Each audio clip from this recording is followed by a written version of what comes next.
katoa, ka mihi ke te mana whenua o ngai tuahuriri, tēnā koutou.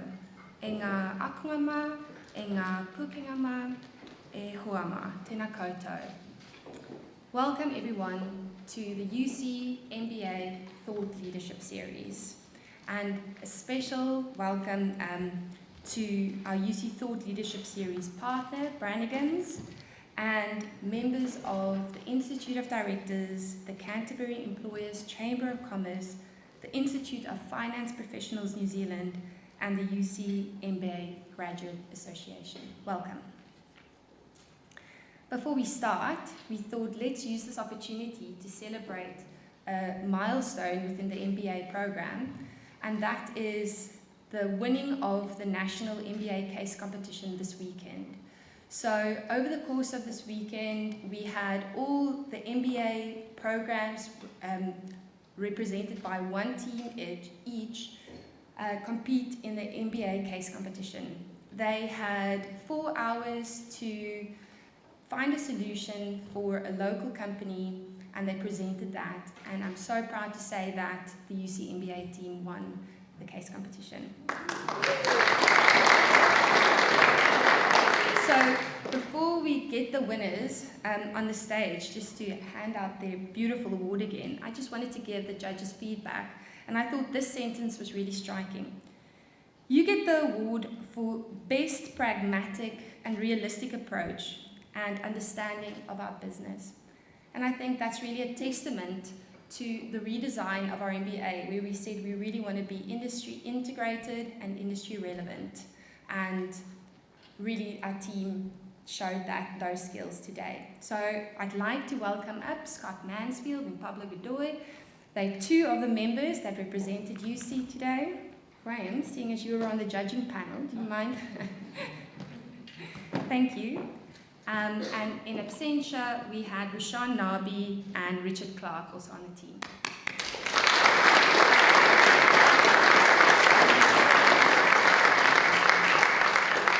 Thank you.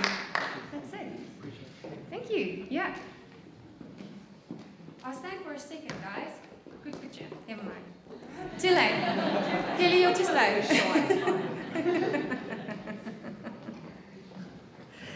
So before we commence with our panel discussion, I would like to acknowledge the generous contribution of the Ben Gough Family Foundation and founders Ben and Penny Gough to the Leaders Scholarships that were launched in 2021. The scholarships are intended to support rising talent to undertake their MBA with the University of Canterbury and gain access to an exclusive leadership program designed to accelerate their growth and as a leader and expand their network and thinking. Ben and Penny have a strong interest in promoting the commercial economy of Aotearoa, New Zealand, and within this framework of taking the best of Canterbury to the world and bringing the best of the world to Canterbury. To showcase the impact of this scholarship, we have Kirsty Tyro joining our panel tonight. Kirsty is one of the 3 2021 recipients of the Ben Gough Family Foundation Leadership Scholarship, and the 2022 scholarships applications open today. So we encourage you to apply for that if you want to accelerate your leadership journey and your leadership career, or we encourage you to shoulder tap people within your organizations who you think would benefit from just receiving the mana that's involved in the scholarship program. And just to quickly talk a little bit more about the scholarship program, I'd like to welcome Ben to the stage.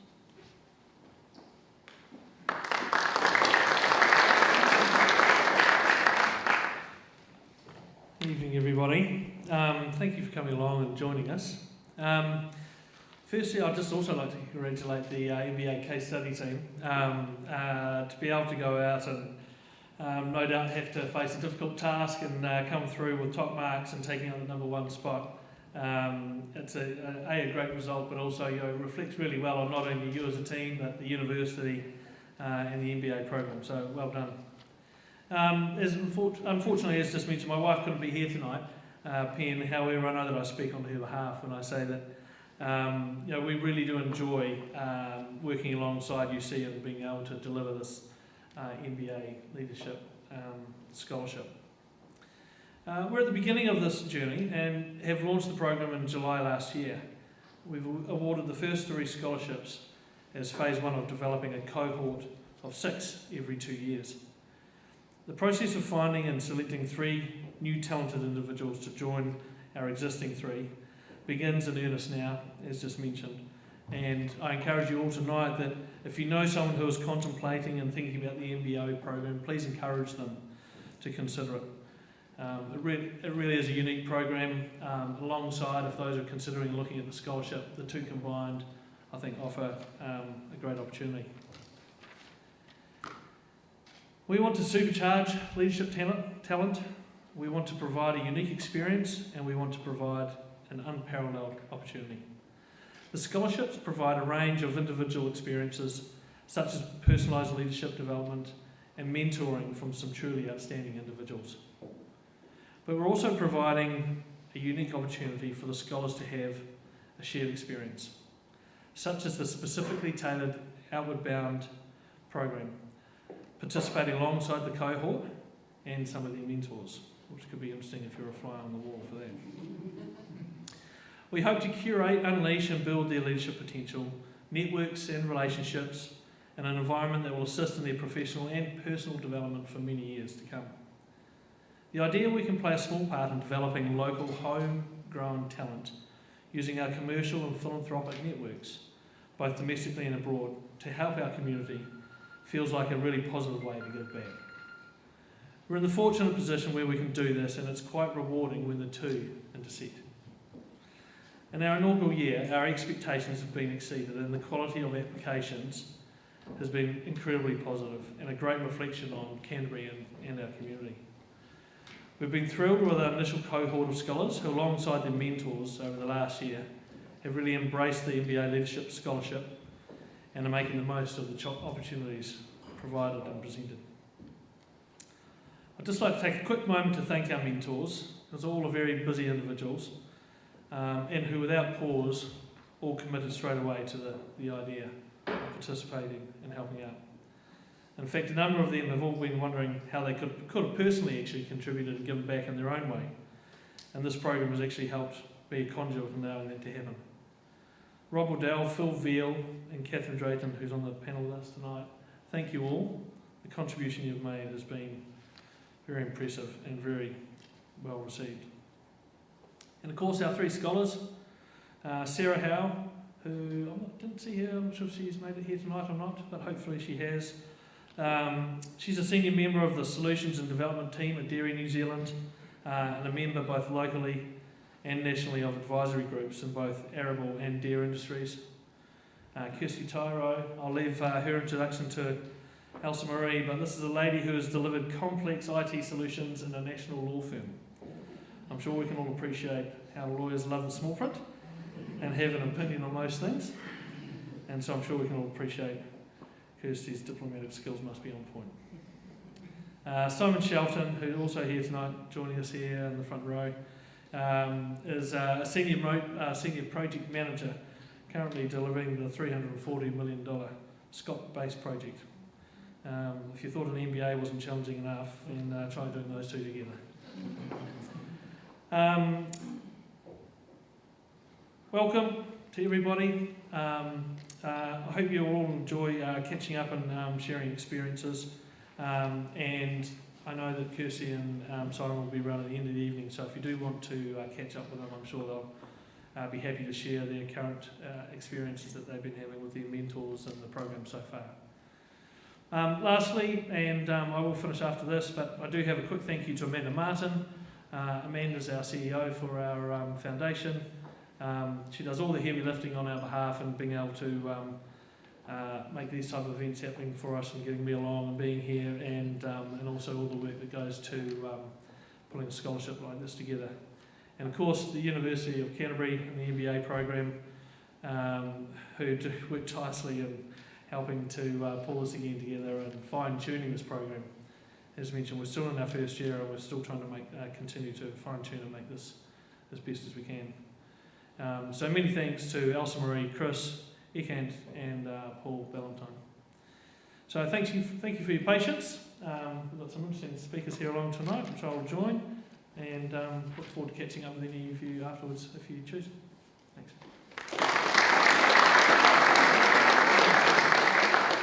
Thank you, Ben. So for the rest of this evening, I'm just quickly going to do the bios of the speakers. We're going to have about 40 minutes, probably less. Tim has printed out some timesheets for me to keep us honest. And then we are going to open up to questions from the room. So there will be time to ask questions, and afterwards we will go and further enjoy some snacks, nibbles and drinks. Great, thank you. So Ben Gough. Ben Gough is the founder of the Gough Family Office and the managing director of Gough Investments Limited. He has a broad range of business experience and brings his long-term perspective and entrepreneurial expertise to roles in private equity, commercial development, and asset management. Ben and Penny are particularly proud to have established the Ben Gough Family Foundation and are passionate about developing leadership talent in the Canterbury and Aotearoa in New Zealand region. Ben learned a lot about the value of leadership during 2004 and 2005 when he competed in the global round the world yacht race, and during his time at Harvard Business School on a Prime Minister's Business Scholarship awarded in 2011. We'll have to get you to come to UC too, Ben. Catherine Drayton, UC alumni, and Catherine Drayton is a professional director. Her current directorship include Guardians of New Zealand Superannuation, she's the chair there, Mint Innovation Chair, Christchurch International Airport Chair, Genesis Energy and Southern Cross, both Medical Care Society and Health Trust. Her previous directorships include Naitahu Holdings, Becca, Meridian Energy, and the University of Canterbury Council and Power by Proxy. Catherine is formerly the partner in charge of advisory and assurance for PwC for Central and Eastern Europe. She says luckily not Russia. And spent 20 years working overseas. Graham Grant. As Sequence CEO, Graham is focused on business growth and performance, driving new business opportunities and a range of core business functions. He brings leadership, commercial and operational experience from multiple geographies, sectors, and functions. These include financial services, renewable energy, international charter shipping, and forest management.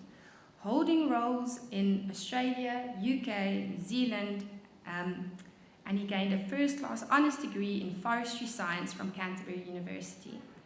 He did an MBA and diploma in management consulting from Leeds in the UK. His connection with Canterbury University continues as chairman of the MBA Advisory Board. Last but not least, our wonderful Kirsty Tyro. So Kirsty is a University of Canterbury Bachelor of Commerce graduate, is now Chief Financial Officer at Lane Neve and Managing Director of a startup business she launched with her husband 7 years ago. Kirsty also mentors junior chartered accountants through Chartered Accountants Australia and New Zealand, and Kirsty is currently an MBA student and one of 3 2021 recipients of the Ben Gough Family Foundation Leadership Scholarship. Right, thank you. Straight into the questions. So there's a lot of discussion about how we are in the new normal and a complex era. But is it really that different, given that previous decades had a Cold War, oil shocks, and the largest economic recession? What is the new normal in your organization, if there is one? And what key trends have you observed that you think will continue into the future? Ben. Okay, is this on? Yes. Okay. Always a little bit risky, I think, going first on these types of questions. Yep. As you know, opinions may differ. But I think so. My first observation would be to say that black swan events, occur, and significant events occur, with reasonable frequency, over a period of time. And while we can't predict them, I would argue and sort of say that they're predictable and that they do come along, with reasonable frequency. And so what does that mean? It means that while we might not know whether it's going to be a war, whether it's going to affect oil or, COVID, global financial crisis, all quite different events, but inevitably they all force upon us change, and they have an impact on us. So when I think about the business environment, it needs to be dynamic. And so when these events do occur for me, and I think about the changes that have occurred, the changes are certain, and having an environment and a business that is thinking about how it responds and reacts to that is the most important element. When I think about what that meant for us, and a little bit more specifically around COVID, I think that it's been really interesting in that COVID has also shown that one event can affect us all quite differently. And if I just take travel for example, where inbound versus outbound, same sector, same industry, but have been affected quite differently. New Zealand tourism requiring inbound tourists is still struggling. We still see them struggling on the ground, whereas outbound, is now, New Zealanders have been travelling for quite some time, and that side part of the market's already underway. So when I think about what does that mean, and we're I think for our office, we're quite a small office. We're a small team, and so that allows us to be able to be relatively dynamic and respond to change reasonably quickly. And we feel like, I feel is that what the most important thing is, it comes down to people and how you look after your people, and so the ability for that team to be able to respond and to meet and respond to their needs. And I think that's probably, in this most recent COVID and most recent issue, I think the people piece has been more significant and highlighted, I think, more prominently perhaps than a lot of other issues in the past. Great, thank you. Catherine? I think probably the only thing I'd add is I think that shocks accelerate change. So some changes are going to occur anyway, but it's the rate of change. And so it's about being agile. So the obvious example is the shift to virtual, the working from home concept. I personally believe that would have come anyway. It's the acceleration that organisations need to be able to deal with. Thank you. Do you want to add to that? Graham, did you want to add anything? Is it on? Yep. So is it a new normal? I think an observation I'd make, and I'll chuck a couple of things out here and I might get some disagreement, but I think one of the things we've observed in the last couple of years is that humans don't learn from history. And so, like for example, 50 years ago, they predicted we'd run out of food by the year 2000. We're now using 10% of the land area to produce the same amount of food, right? So same time period, 60% of the world was in abject poverty. It's now 10%. And so we've seen massive advances, but we haven't learned from that. 2 years before COVID, the New Zealand government commissioned a report about how would they deal with an airborne virus outbreak. That report was written and predicted pretty much to the letter exactly what happened and what should be done. That report was put on the shelf and utterly ignored. And when it kicked off, everyone said, well, what do we do? Well, they already had a playbook. So Ben's right, black swan events are known unknowns.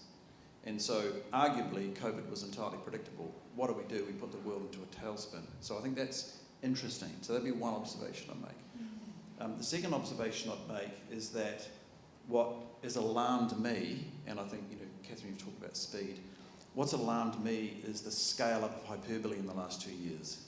Hyperbole in the form of crisis and angst and worry, right? So we've exerted tremendous fear amongst our populations, when in fact, I would argue the converse. I think we live in singularly the most unfortunate generation of the world's history, actually. So I think that hyperbole runs and runs and runs, and it's not getting any better. So I think that's interesting, and I can observe it in my organisation. Last point I'd make is that I think as it relates to organisations, and we're probably here all thinking of it from a business perspective, it is the question about how we deal with our people, and how are our people responding to this situation and everything else we've spoken about. And I think my response to that is we have to become very human as organisations. And so that means a lot of different things to a lot of different people. But a tiny sample of that is that this week I've got 40 of my marketing and CX teams around the world all come together to do planning for a week. And they walk into a room and burst into tears. Extraordinary. And we've starved our people of human connection. And the cleverness of humanity, the apparent cleverness of humanity that we are going virtual, but we thought we could go virtual and just ditch the office, as PwC said. I'm sorry, that doesn't work. We're human creatures and we need connection. And I think one of our learnings, if nothing else, of the last 2 years is the power of human connection as leaders.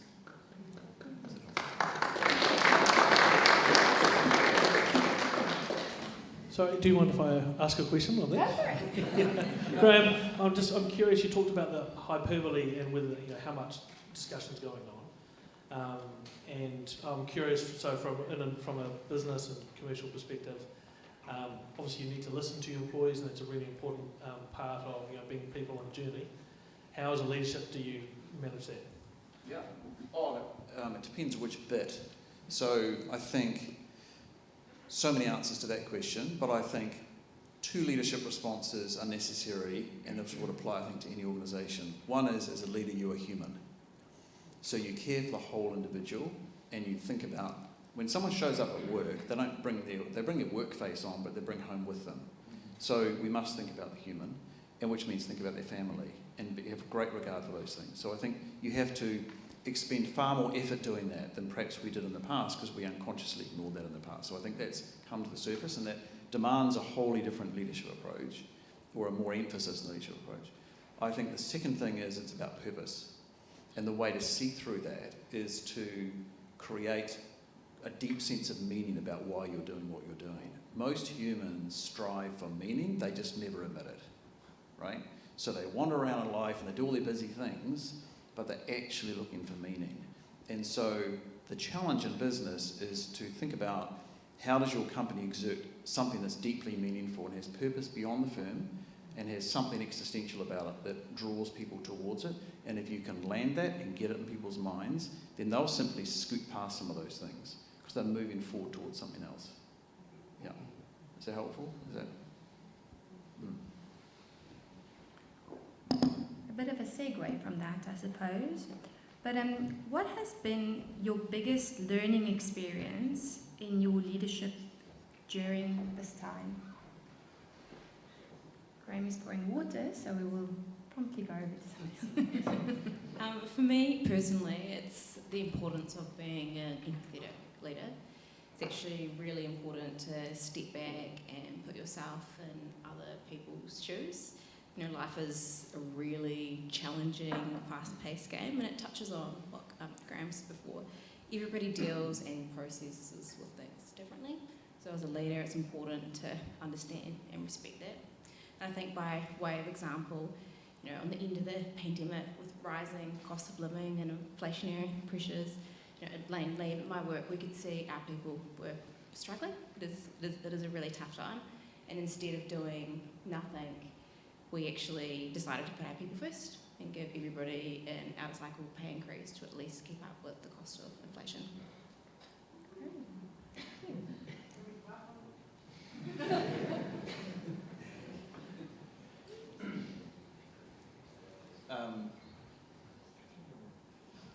Me? Okay. So, can you repeat the question, please?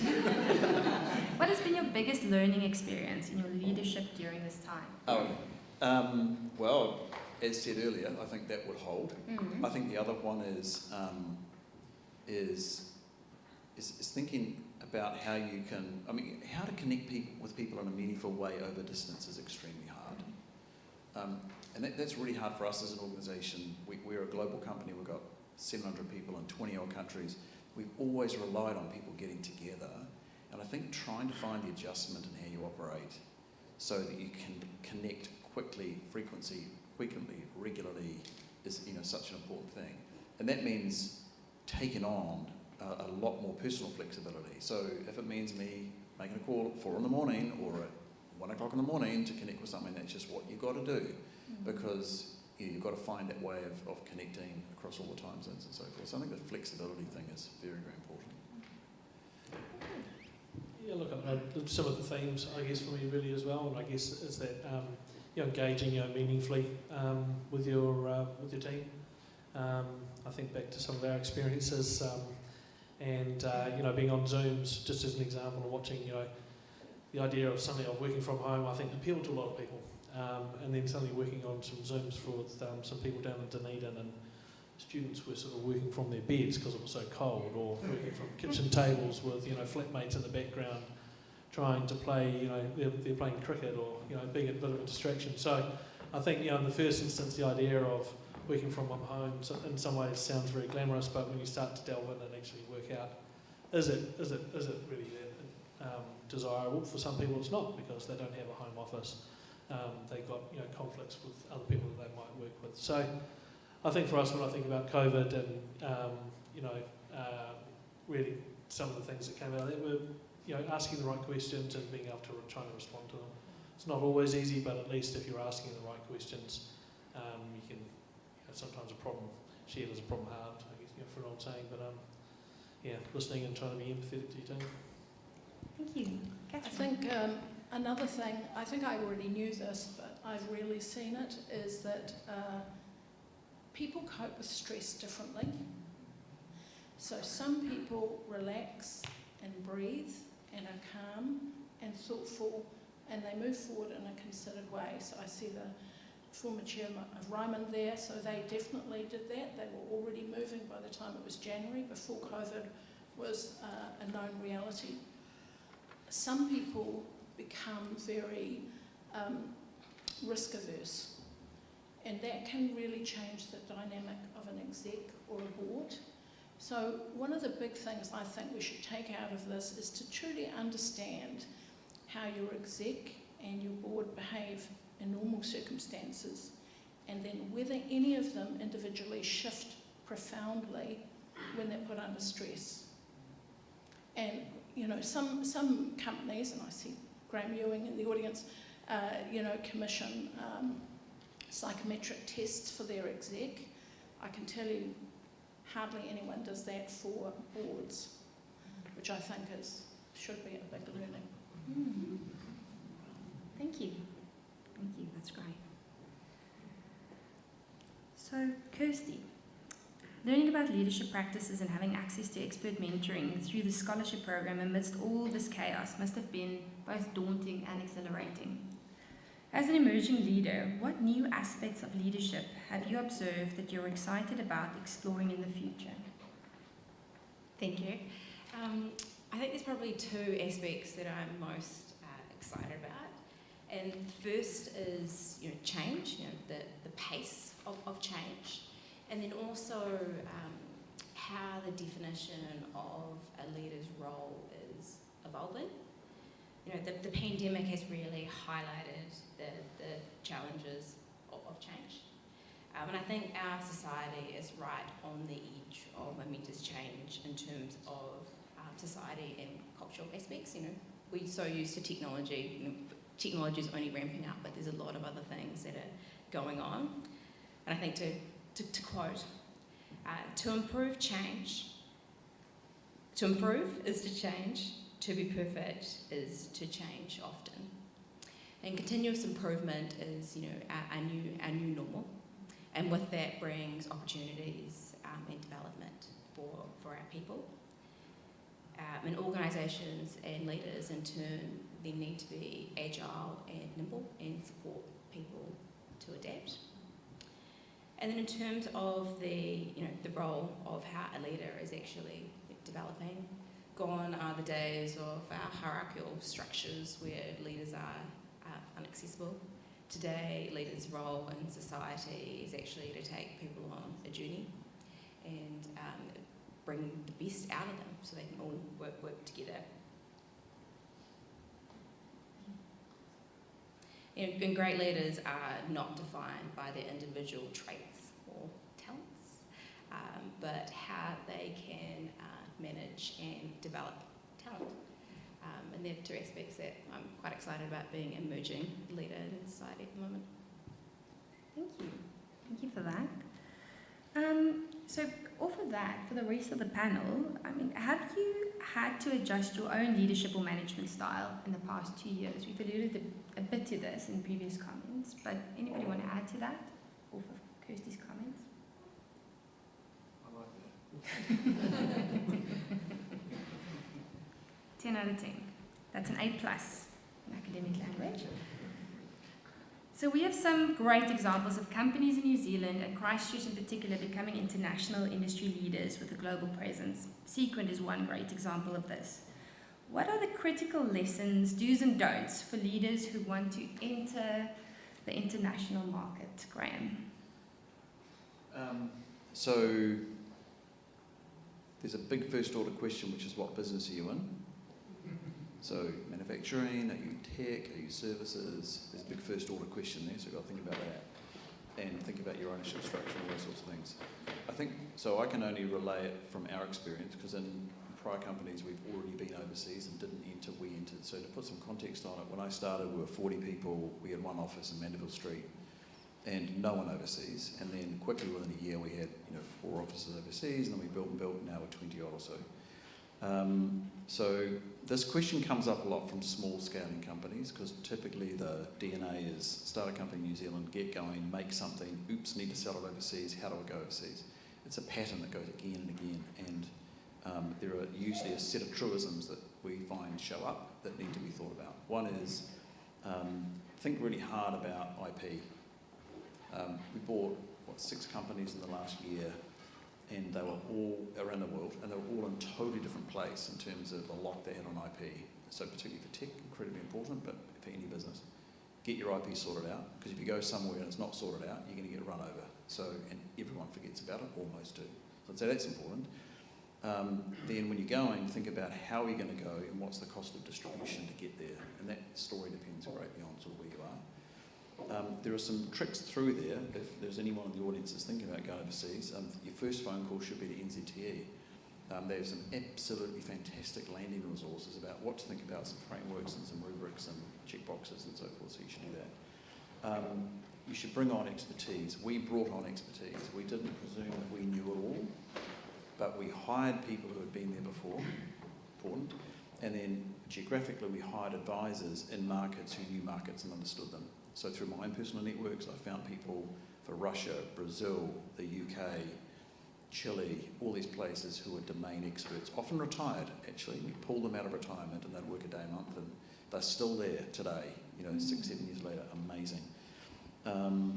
And yeah, so there'll be some things, and just network heavily with others that have been there before. But getting people on board who have already been where you're going, you can't beat it. Yeah. Thank you. I might ask Graham another question here. Oh. Well, I suspect that I think, as you've alluded to, that no company's the same. I think there's probably a variety of different ways with which people need to explore entering into another market. Thinking about technology and COVID, I've seen a number of examples actually where there's been deals that have been done, purely, across Zoom and doing it, virtually, from distance. So curious sort of as your thoughts if that's something you've been through and how successful you think that's been. I'm a bit more, maybe I'm old school, but a bit more like you, where being in face to face, having people on the ground or visiting, getting that local expertise feels really important, for culturally. Yeah. So it's interesting. So if we said COVID kicked off roughly February, March 20, we got a call from our private equity house in August that said, guess what, we're selling. And so away we went, and then we were in the market selling. So you mentioned deals. So from a transaction standpoint, we were about to embark on a huge transaction. We were going to go down IPO, big private equity, or go industrial sale. Did triple track on that process. And I remember sitting in a call with Goldman's on our side, and we had people from something like 5 continents on the call, and we knew we were going to run this thing all the way to the end, and no one would ever meet each other. And the whole comment amongst the whole team was, can you believe a year ago we could have pulled this off? Can you really believe we could have done that? And we pulled it off, and no one ever met each other. No, everyone would have been on planes, right? It was crazy. Our private equity firm did more deals in 2020 than they've ever done in their history, than ever met anybody. So you're going to think, wow, how does that work? I think you can pull that off because there's a known and repeated pattern for how those deals are done. And they've all been there before, and they're sort of running on tracks they laid down before. If I tried to enter Brazil again from the get-go and never went to Brazil, good luck. I don't think you can do it in our world. So I'm with you. I think that actually, if you're doing something frontier as opposed to a repeated pattern, I actually think the face-to-face thing is incredibly important. And we saw it amongst our customers that they were bursting out of their seams to see us because the information just couldn't exchange virtually like they kind of assumed it would or they were told it would, and it didn't. So it's been quite interesting. Yep. So I might look a little old, grey hair, and I know that can tend, everyone says, you're old, you should. But there is something to be said for what you're saying. I think that there's a combination of both, and if we think we can go digital on the whole thing, I don't believe it, personally. I'd quite like to just challenge that a bit. I see Kate Morrison in the room. We've got a fellow director on Christchurch Airport. He's in the high-tech space, and he runs a number of companies where no one has ever met each other. So, I know with Guardians, I said to Matt Winneray during this time, why don't we just say out loud, we're not prepared to accept, the old thing of you can't make a relationship without meeting someone. It's going to be harder, it's going to be more uncomfortable, but I think we need to say, I'm not prepared to live into that reality. I'm prepared to make a step out of that and step into something else that says, I can make purely virtual relationships. And I think that's just going to be so value accretive if we can do that in the future. I just think it's really hard, but I think we need to do it.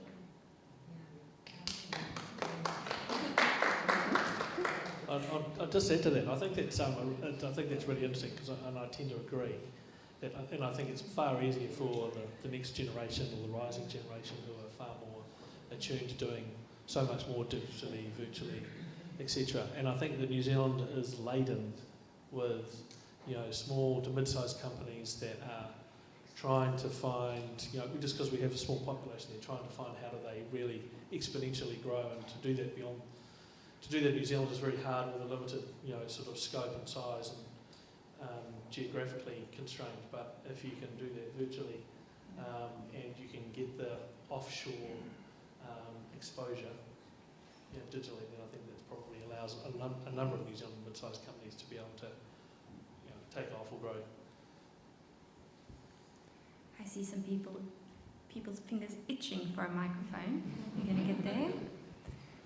So, on that international track, I suppose, the Ben Gough Family Foundation has this vision, taking the best of Canterbury to the world and bringing the best of the world to Canterbury. And often we think of talent in terms of brain drain or gain. How do we ensure we are taking a long-term view on the mobility and global and local impact of the leaders we are creating in Canterbury? So I think for us, we really enjoy and love that phrase actually of taking the best of Canterbury to the world and bringing the best of the world to Canterbury. It feels very circular and feels like so many people benefit from that. Whether it's the individuals that might be investing here in New Zealand or going and travelling and having a wonderful experience, and then whether they transform that information back or that talent back digitally or physically. I think is really interesting. We like to have a global view, but with certainly with a local lens, though, is really important as we start to think about investing. And I think our scholarship actually is a classic example of how they can come together. I think about Canterbury. We have a lot of talent and leadership. A lot of leadership can be founded on life experiences. And we can get a lot of life experiences here within New Zealand, but when you start to spread your wings, then also that can expose you to so many more new and varied ideas and ways of doing things. It can really open your mind. For me personally, just an example was sailing on a boat around the world I learned more from that one experience, around dealing and managing people than I'd had with any other of my sort of more career-focused experiences. So the idea of going and learning and perhaps maybe learning, making mistakes with other people's businesses or in other environments could be helpful as well, perhaps, and then you can hopefully come back to New Zealand and apply those experiences in a different way. I think we talked a little bit about digital, thinking about virtually how maybe the next generation are also maybe able to do that. Life experiences take time, and maybe an ability to be able to travel places and do things. The next generation maybe the rising gen, are more digitally nimble and maybe are able to do that a bit quicker and in different ways. And so I think as leaders, and when we're back here in New Zealand and in Canterbury, and how do we embrace those life experiences from some of our individuals and people we have in our organisations and that we want to invest in, but how do we also get that rising generation or that next generation also? How do we use that? The new norm for them is different, right? They're digitally and virtually maybe more focused. And so how do we use those experiences, leaders? How do we get those experiences to combine with experiences from other life experiences people bring to the table, and I guess ideally try and combine those together to get that circular economy going again. Anybody want to add to that? Catherine, yours is next. So boards are often reminded of the difference between governance and management as a core principle. Has this line changed during the pandemic? And where does this sit now, given that organisations have needed to call on the skills and experience of board members in ways that would previously have been considered over the line? Well, hopefully the line hasn't changed. It shouldn't have changed. We all saw with the earthquakes that some boards just couldn't help themselves and stepped in to be executive, and that wasn't a lovely experience.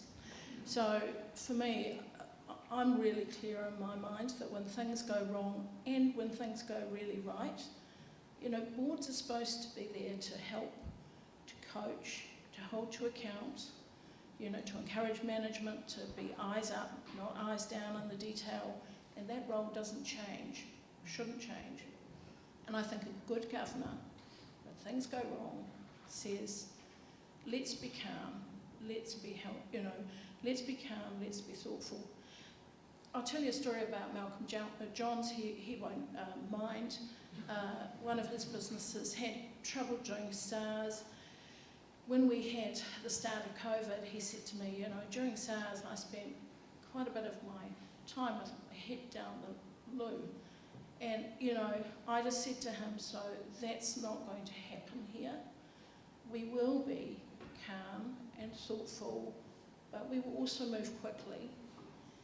And he just put his head up, and as I say, Kate's in the room, she's a fellow board member with me at Christchurch Airport, and we moved forward.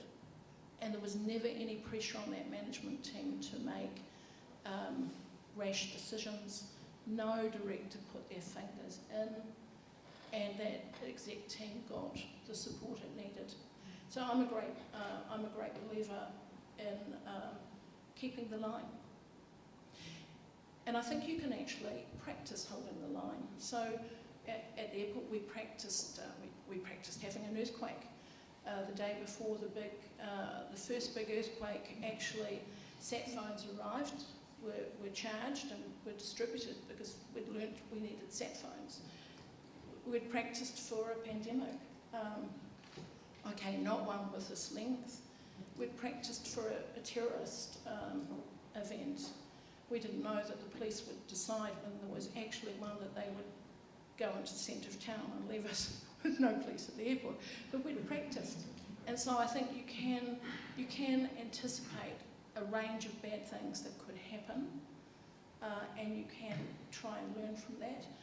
And the last thing I would say is I think that execs and governors need to understand that value, risk and uncertainty are three chaps that walk together. They don't like each other, they're always in the room together. And so whether something goes really well or really badly, you have to always say those three chaps are there, and what is the positive you can take out of the situation? How can you reduce the uncertainty, or how can you embrace the uncertainty? So those would be my observations. Thank you, Catherine. Anybody want to add to that? I might just add a couple of comments. I think skin in the game is really important, and directors inevitably have skin in the game. Much like I think about investors in business, if they have equity and if they've got particularly a majority or the larger stakeholder, usually they know the business really well.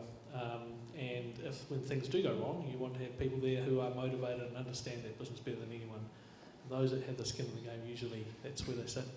So when I think about directors, having directors who have skin in the game, literally, is very helpful, because it's when you want that experience and you want people who understand the business and can help you be level-headed and work through a challenging and difficult moment. So I'm a big proponent of having directors, and I've been in an environment where we've had directors who have stuck around when it's been really ugly, and I've been in an environment where we've had directors that have walked when it gets a little bit difficult, and I know which I obviously prefer. Yeah. Thank you. Righto. I think before I open up to the floor for questions, was there anything that the panel wanted to ask each other?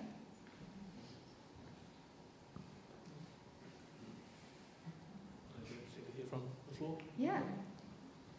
Right, so how we're going to do this is we're going to leave 2 mics here, and then Tim, our industry engagement manager, run around. That's right. Thank you. Righto. So here we go.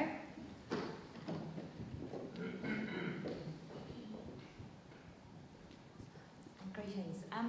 I just wanted to comment on something actually, and I would like to say from the group that sits in the 50s for age that we are probably the most nimble generation of our generations at the moment, because we've worked in an environment where we had no email, we had dial-up phones that whirred away to get the internet connected, we had computers that had a maximum of 32 meg in their hard drive, and we've come all this way to virtual meetings, and I've been doing virtual meetings for 20 years.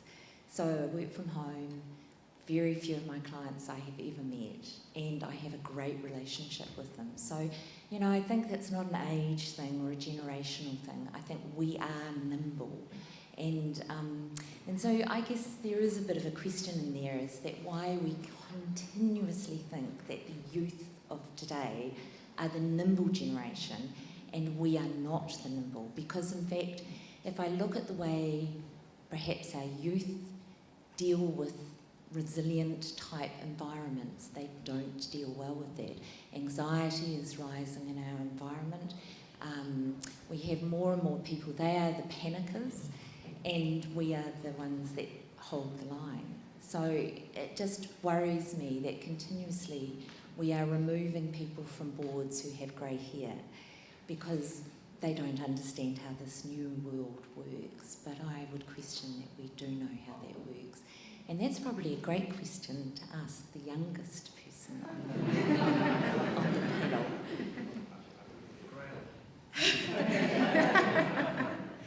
Yeah, that is really, really interesting. I mean, that younger generation have definitely grown up with technology at their fingertips. But almost in some ways, they've lost some aspects of relationship development and the ability to maintain relationships and what was really, really important. So, perhaps they are really good at developing relationships over Zoom because that's all they know. But I do disagree with your comments around removing people that have that knowledge and that expertise, because those people are actually really, really crucial, especially in times of the pandemic with experience. Yeah. Can I say that you don't look a day over 21? I'll just comment on the last part of your statement, perhaps, which was around the grey hair around the board and not rushing to change, and I wholeheartedly agree with that. But I think there is a place also, which I think of having young directors or young apprentice style directors and the voice that they can share around the table, not necessarily as a director, but as an advisor or learning or in a sort of apprenticeship internship type process. And I think there's that combination of having the two voices, I think, can be helpful. But as we've touched on, in difficult times, experience goes a long way. Interestingly, we had Linda Coppersmith from Young Farmers speaking on the MBA 2 weekends ago, and she just noted, Young Farmers is age limited to 31. Sorry if I get that wrong. But they rolled out a new platform, and there's just 15% of the young farmers who refuse to use the new platform. It's definitely not an age issue. I think it's an attitude issue, very likely so. Yeah. Right. Thank you. Going back to one of your points that you mentioned earlier around value, uncertainty, and risk, I'm going to be in the room with you. I think it's a very fair comment. One of the key things I'm finding quite challenging and key to understand around the panel is we have the Ukraine issue, we have rates going up, we have UK financial crisis going on, the dollar going up. Now, let's say you were on my board and I'm an export company like your Sequent there. How do you get the confidence, or how do you instill confidence in your people and in the executive team to proceed with some of the large programs and some of the large-scale projects that are going on, given that there's a lot of uncertainty in the world? How do you manage that, and how do you instill that confidence is something that I really want to know from you guys.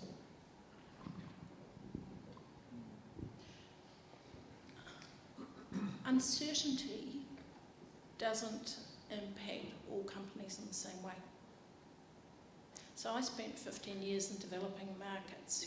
After the Berlin Wall came down, everything was up for grabs. Politics, economics, perspective on the right and wrong of introducing a dose of capitalism, whatever. And all I could say is that not every company gets affected by uncertainty in the same way, and it is very important to stand back and say, all these macro things are going on, but actually, do they impact me, and how do they impact me?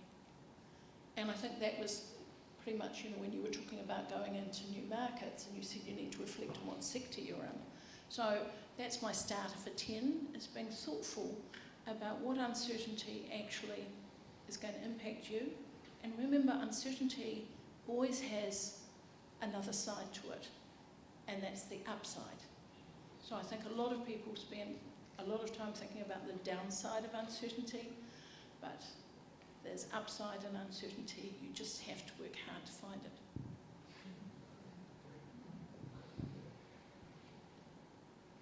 Graham, you made so many notes.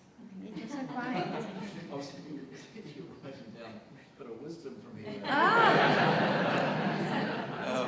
But actually, well, I'll respond to this prior point that I think that I'm a huge believer in wisdom. And one of the great benefits that time brings, when I use time instead of age, is wisdom. And so we just heard a whole bunch of it right there. And that is extremely hard to replicate. So that is a very good answer. And I think this tendency in situations that turn south a bit is to conflate apparently negative news, go back to my point of hyperbole, into a bunch of, oh my goodness, 1 + 1 + 1 = 5 bits of uncertainty, oh my goodness. Now, there are some things you can utterly control. So the dollar's rising, okay, well, you're hedged. So think about, what's your hedging strategy and close out some of the financial risk. when the commodity markets collapsed in 2014, price of gold, or the volume of activity in the mining market fell by 80%. And in that year, we grew the fastest we've grown in our history. So this is wisdom here, which is risk has two sides to it. It is a downside, but it's also got an upside. And I think smart leaders and smart businesses think really, really hard about when things turn south, how does that create an opportunity? Now, it's not always possible, and I do appreciate that some risks lead to inevitable outcomes, but you've got to get your entrepreneurial brain on and start to think, right, how do we pivot and change and create some opportunity? Thank you. We have another question. And so I've got a statement and a question. First, interesting, Catherine and Ben, your perspectives on towing the line, holding the line for governors were actually diametrically opposed. And so, Ben, in response to your assertion that you need skin in the game, I'm a board member of companies I am a shareholder in and companies I'm not. As a governor, you have both moral and legal obligation, irrespective of your shareholding. So I'd push back on your perspective. And I guess my question to you, Catherine, is given that statement in times of volatility, uncertainty, complexity and ambiguity, despite not having skin in the game, how do board members react at an appropriate level and stay committed? First, I might make a general comment about towing the line. I'm absolutely a director that will toe the line until I decide that I'm not going to.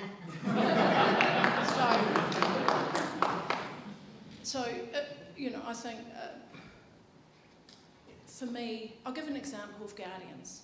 So Guardians, Matt Winneray, our CEO, said to us as a board, I wasn't yet their chair, none of you were around this table when there was a GFC. Let's talk about how you're going to behave. So we actually had that conversation. Very clearly, each of us explained how we dealt with stress and how we thought we would behave. Now, I can't tell you how many billions because it's a really scary number that we lost at one point during COVID. And everyone held the line in the sense of no fingers in and determination not to crystallise losses so that we could wait for the tide to change. And that meant over COVID, when the tide came in, we did better than the incoming tide. When the tides come out, we've done less badly, i.e. better, when the tide's coming out. So I think that's winning. So that's an example of towing the line. I think generally it's right if you've got skin in the game, it's helpful. I also think if you don't have enough skin in the game, a director with just a bit can get quite twitchy, actually. So I'm on one deep tech company where I get my fees and I turn around and I buy shares and I get options. Well, sometimes I watch myself and I say, Catherine, do not let your tiny little shareholding here get in the way of a decision that's going to dilute you out of existence for the benefit of the company.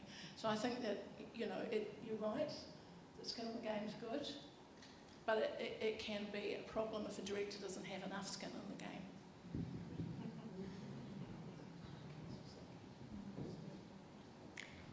Thank you. Hi, question for Graham actually. I was interested in your comment about the hyperbole inherent in the response of society in general to the various crises that have emerged over the last couple of years. For me, I see this playing out in a kind of a loss of ability of people to understand how to deal with each other well. And I mean by that a loss of pragmatism, a loss of moderation. How do you see this defusing or unwinding over the next couple of years? Because if it doesn't, I see this emerging into a really big challenge for us all in the commercial world. Well, very simple answer to that. Don't know. Yeah, look, it's puzzling. I've thought a lot about this problem and I don't know where it leads to, because I think there are some somewhat perpetuating mechanisms, sort of virtual cycles, if you will, or virtuous cycles, not virtuous as in good, but virtuous, self-perpetuating cycles that only cause accelerate, not de-accelerate it. So I don't know what the brake mechanism is, actually. there are sort of people behaving badly at multiple levels. And let's not try and, well, even if we started to talk about groups of people, we've just gone and exacerbated the problem, haven't we? Because where all this is leading to is division at multiple levels.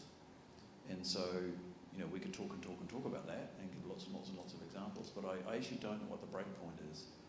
To me, it's deeply troubling. It's troubling both short term and it's troubling long term. So then if we talk about our young people and the very young people who are moving into a society, and then how do they make sense of that society, and what patterns of behaviour and norms do they establish to operate effectively in that society and be contributors? If they've observed a whole bunch of patterns that we know are not helpful, but we don't know how to put a break on them, what's that going to mean down the track? So yeah, I'm a huge optimist, but that piece greatly concerns me, and that's why I said this current lack of learning from history and this hyperbole of crisis and angst and fractionism between people is a huge worry. Good one for discussion over a wine afterwards, maybe. So Tim, our microphone usher, is also our timekeeper. You have 2 minutes, Tim, did you say? 2 more questions. 2 more questions. That's even better. Hi leaders, my name's Joshua Gardner. I've got a leadership question for you. So I see leadership's obviously related to people with teams, and Graham, as you alluded to earlier, you activate teams by giving people purpose, and to unify those teams you couple that purpose with the right culture to drive your business the direction you want to go. Now, in terms of modern business and working from home, Zoom meetings, software that does things that people used to do together, automation of kiosks, less face-to-face interactions. How do you as leaders maintain culture in your organisation? Or through advancement of modern business, as culture diminishes amongst people and your teams, how do you offset that diminishing culture and reignite it to ensure your purpose is aligned with your business? So I would say that as a leader and as an organisation, we have utter training wheels on around this issue.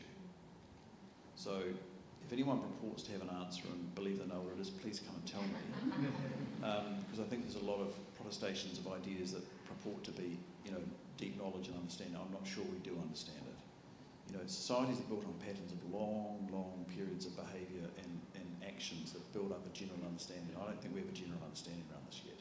So I think that's important. Our response to that is doubling down on culture. So, it's an absolute focal point for us as an executive team to dig in on the question. I had a session with my exec team just last week, and the simple question is, what's culture? And we actually had a debate about that. What is culture, actually? And we pulled it all apart and we tried to understand it and sense make, right? So I think that's, you're hitting on something that's a very deep issue. Now, I hear lots of quite throwaway, flippant comments around that, but I think it's a very, very real issue. Now, the other piece you added to that real quick was, and working away and being disconnected. So there's been some positive voices where I'm really pleased to hear it, about doing so much at a distance. I get it. I've worked at a distance largely all my life, so I totally get it. I mean, I'm constantly, all the time, way before COVID, all over it. There's something deeper going on, and I think we don't yet understand it. And so I see it in the reactions of how people work together, and I see it in their eyes, and I don't think we've kind of gripped it yet. So it's a very kind of weird answer, but I think we're just not yet understanding it, would be my view. Can I just add on your comment regarding when your team came back in the room together and they broke down? It's because all of a sudden they recognised that their purpose was unified, right? And there's the embodiment of the culture. So it's how do we foster that when we're fighting modern business and separation amongst people? Yeah, it's very, very hard. And so just 3 or 4 hours ago, one of my exec landed from the UK, and he's an incredibly diligent individual, ex-special forces, has worked in all sorts of environments around the world, in business and in military and so forth. He's been on over 250 Zoom calls of forms with me and my exec team over the last 2.5 years. He walked into a meeting in Vancouver face to face with some of my team and went, oh my goodness, like in the first few hours, he suddenly understood things he could have never seen in the last 250 calls. It was extraordinary. So that's why my point is I'm not sure we fully have double-clicked through this and understood it yet. So I don't know the answer to your question yet, but we're working on it. Anybody from the panel want to add to that? Maybe? It'll be hard to top, I think. There was a problem with the answer. We have one more question. So my question is around New Zealand, and we have a bit of a tall poppy syndrome. I had a friend who built up a business in Wellington, and he sold it to Silicon Valley. The business had to go over. He demanded to go with him, with the business and all his staff and all their families. And when I caught up with him, he said there was a very distinct difference of values. In New Zealand, people looked at him and said, wow, I deserve a bit of what you've achieved. In Silicon Valley, it was, wow, how can I achieve what you achieved? My question is, and this is a great celebration of leadership and sharing of wisdom, how do we celebrate more the leadership that's happening? There's a lot going on this city, which seems to be under the cover of darkness. Mm-hmm. Great success stories that aren't being shared. So how do we do more? Other than the MBA Thought Leadership Series. Thank you.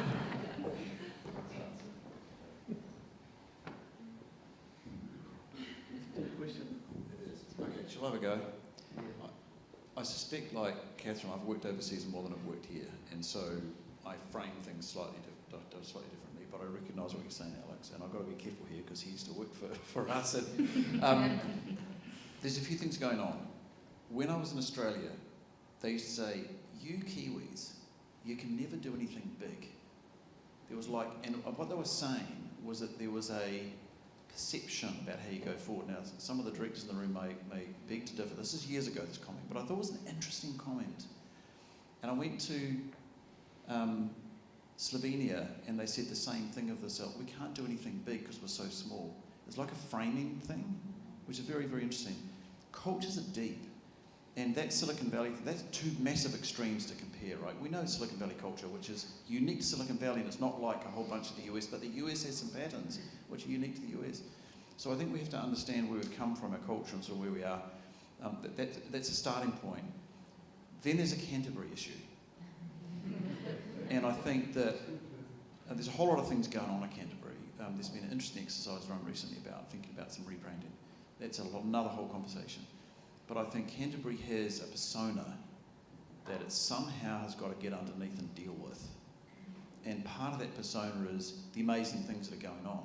Like, I'm embarrassed how much is going on around this place, and I don't know, because I'm more focused overseas. And I discover these things, and it's unbelievable, and no one talks about it. When we sold our company, first, post-US $1 billion transaction in New Zealand, and I called the 4 major media outlets, and 3 of them said, who are you? In all seriousness. And so there is this thing about like not really understanding, and yet I'm talking about Ben earlier, I just think that his brand is welded into my brain. Like I just know that brand. It's like I grew up with it. Yet we don't understand these new things that are going on. So it's fascinating, but it's a cultural thing. And so we've got to first understand it and then work out the strategies to deal with the culture, I think. That's my view. I don't know what others think. I think it'll be interesting to see whether, when we talk about cultures, I often think about the New Zealand phrase of we say no worries, and to me that says a lot about how we just downplay our whole attitude and everything's just, really, it's no worries. And then, you go overseas and I think, a lot of cultures, I'll just take America as an example, where, a lot of Americans, they love to come back, and I think success is far more celebrated. And so I think what will be interesting when we talk about if there are cultural challenges, how will those cultural changes, will they change because of, sort of more globalisation and, we're starting to meld and we're becoming more diverse, with, we're all travelling more and we're, spending more time offshore. I don't know the answer to it, but I think your point is well known, I think, probably around New Zealand, and I think, it'd be nice to be able to celebrate more, You know, we think about where we are in Christchurch and Canterbury. I think everyone in here is probably very passionate. We've been through a lot here. Feels like we're on the precipice, you know, of being one of the greatest cities in New Zealand and in Australasia. I think we've got so many wonderful assets here. We're on the verge of that. And your comment about celebrating success, and it's all the small wins, whether it's Sail GP coming back to New Zealand or getting a stadium built, or hopefully having some other events that are or other people celebrating business success. So it'd be nice to celebrate more, and I think it's hard to do that. I think in businesses we are guilty of the same thing. I think we often can be busy being busy and not taking time to stop and reflect and enjoy the really positive moments as much as possible, what we should. Thank you for those questions. I don't want to stand in the way of the drinks and nibbles to follow, and I'm sure our panel will also stick around for just personal questions from everybody here. I was tasked with summarising the panel discussion, but I think that's a near impossible task. I think there are so many moving parts here, and I think it's complex, and they all influence each other. I think we spoke about culture, leadership styles, teams, the board, and all these moving parts are just in flux at the moment. But I think doubling down on leadership and just the key practices that all four of you panel members have just illustrated to all of us, and that I know are present within this room as well. I just am so hopeful for our future, both in Christchurch and in New Zealand as well. Thank you so much.